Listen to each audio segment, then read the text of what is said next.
friends. It's good news from the busted car department. Or what did I say?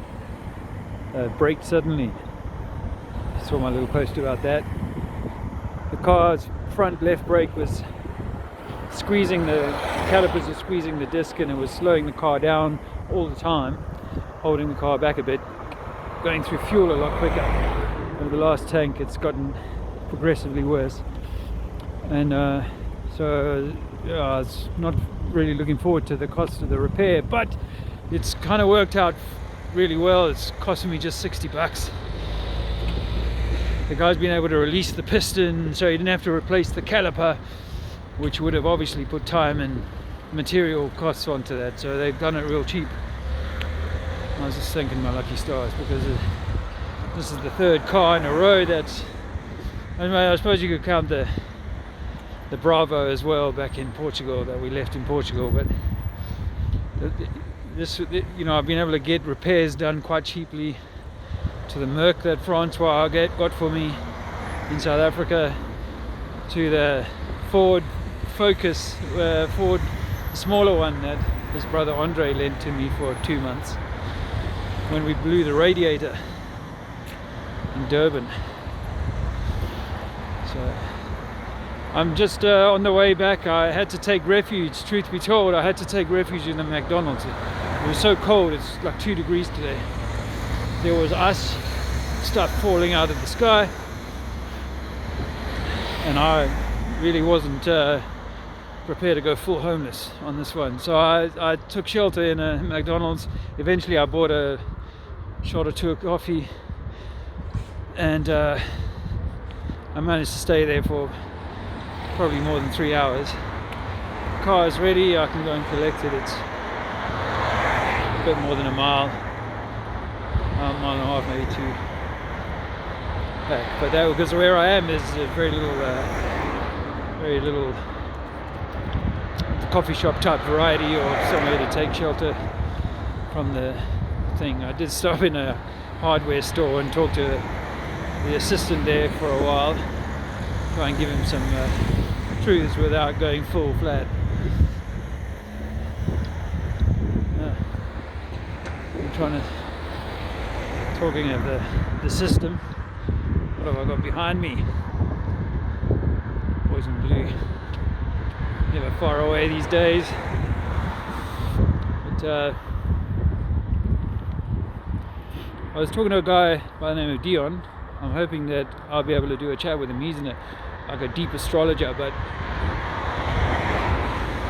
still thinks it's bodies of gas and rock floating out there. So there's some disconnect, but there's quite a lot that we're connected on. I was wanting to have a chat with him on the channel, and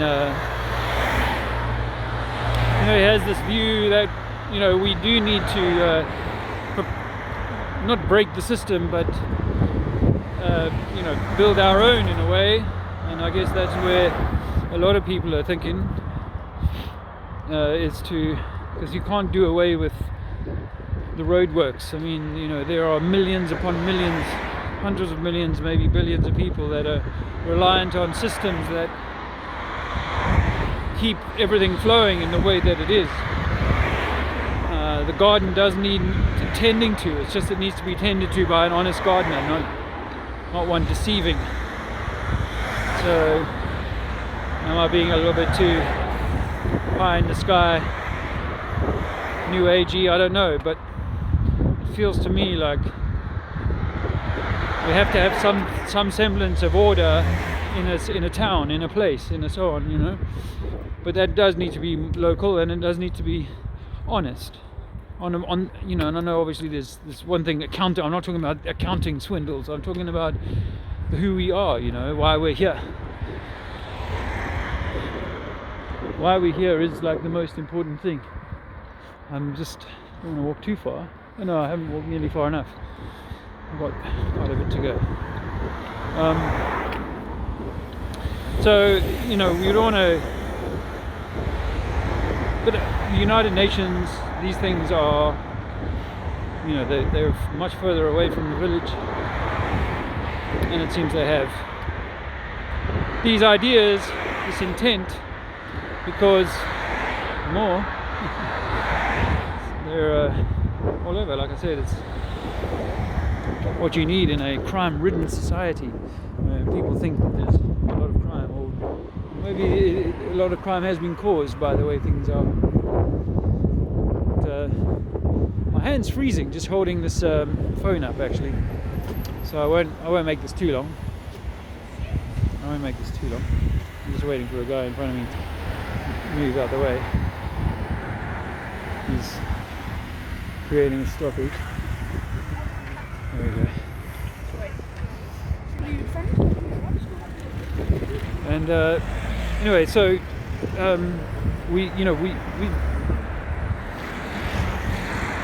we're becoming, Darwin came up in conversation with Dion, and it's like, we had these inversion spells working on us, and if they tell us that we came from apes and we're basically, I think that's where they want to take us back. That's what they want to take us to. They came out when my children were young. They came up with this thing called horrible history. It's designed to make history sound, like entertaining to children. And I remember seeing one book about, back in the 1600s, people lived with these boils and carbuncles, and it was all nasty and grim and all that. And it's actually probably more. And and that people used unguents and things to make themselves smell better because they stank. Well, people do a lot of that nowadays. Put a lot of potions and lotions on themselves because we've got to wash off the stink on us. It's not like we're rolling around in the muck. Or we feel we need to wash the smell of it. We probably do too much of that too. Anyway.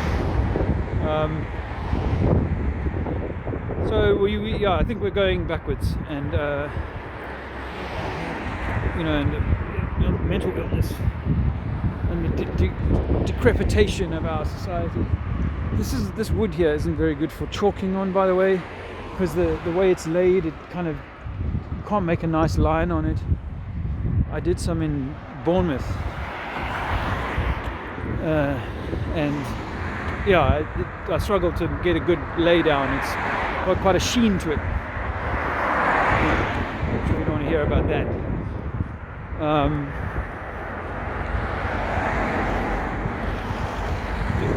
Do signs like that, telling people the earth is flat or something like that, do they make a difference in an area? Who knows?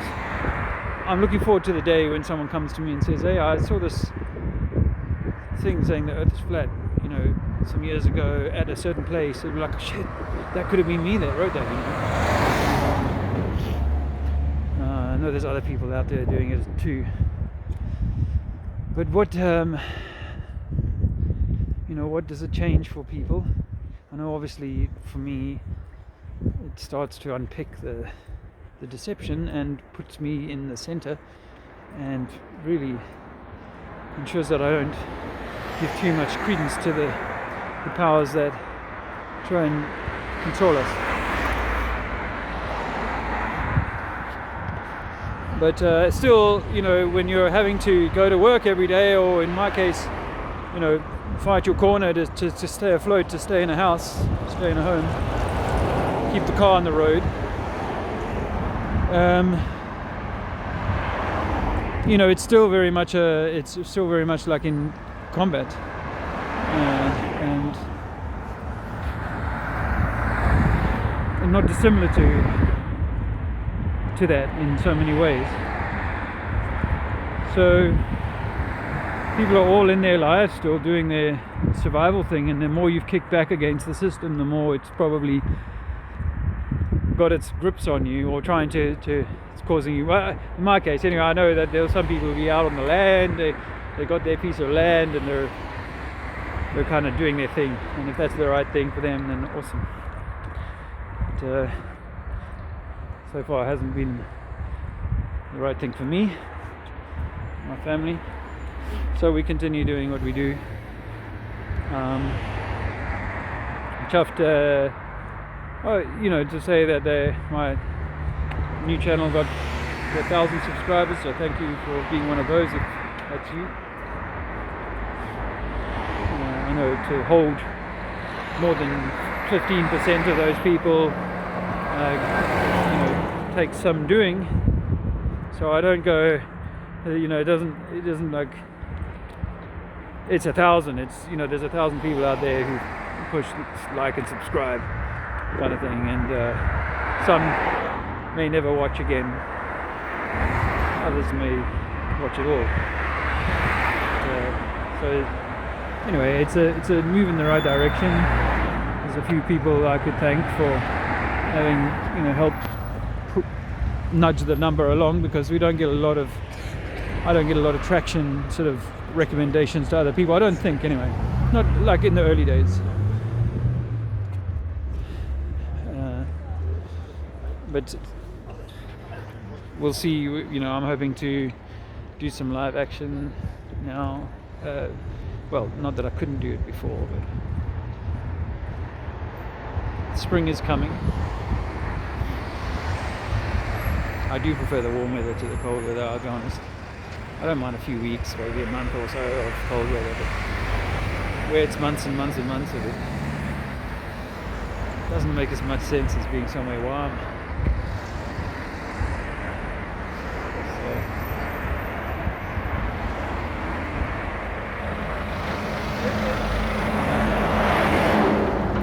So the new year, and this astrology guy is interesting, and Andrew has been talking about the astrology at the moment. It's interesting astrology. There's definitely interesting things in the offing.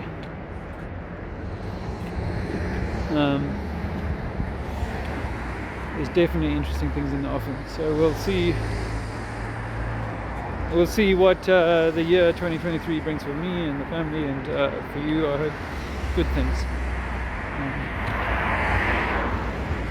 It's a more powerful year, but I think our power comes from not fighting the what do they call them, windmills, Don Quixote style, not fighting the windmills. That won't serve us ultimately. It's tiring, exhausting. I can speak from experience on that. Going to cross the road. I spent a little bit of time talking to this guy here. Shane. Alright. He's not here now. Anyway, guys, I'll keep this shorter and then just send this out. Go well, and don't forget, you are the purpose. You are the reason for life. Is actually, all of this is you. It's actually you. That's the insane part about this. It's actually you.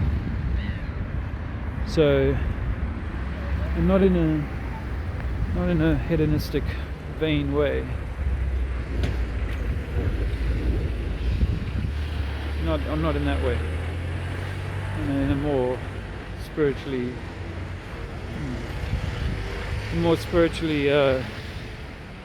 rich way. I'm thinking about it. I saw John Levi make a video about the mud flood thing, and he was being rather dismissive of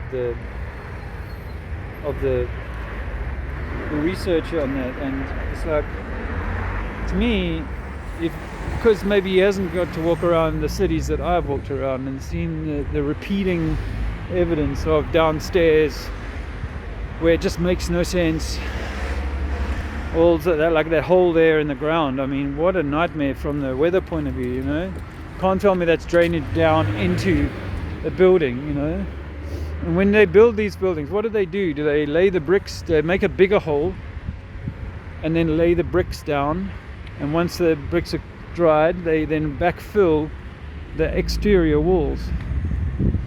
I'm not saying it would never happen, could never be done, but I think that modern builders follow like if they're putting a tower block up in London, for example. they already have 2 or 3 stories of sub-basement that was mud flooded to work with. You know, it's natural that they're going to go at least that deep down. They're going to dig down and they'll find whatever they can find before